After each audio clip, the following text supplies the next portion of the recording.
Muntik na pong mahuli.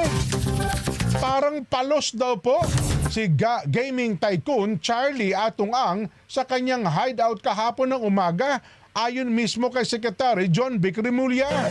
Ayon po kay Secretary John Vic na nagsimula ang operasyon alas 5 ng umaga matapos makumpirma ang eyewitness sightings, ngunit isang araw ang nakalagpas para ma-corner si Atong Ang. Idinagdag niya na si Atong Ang ay wanted sa 3 arrest warrant sa Batangas at Laguna kaugnay sa kidnapping at murder ng sabungero at may kakayahan at resources na magdulot daw po ng panganib. Tiniyak ni DILG Secretary Remulla na hindi po titigil ang gobyerno hanggang mahuli si Atong Ang at maharap sa korte para sa kanyang mga nagawang krimen.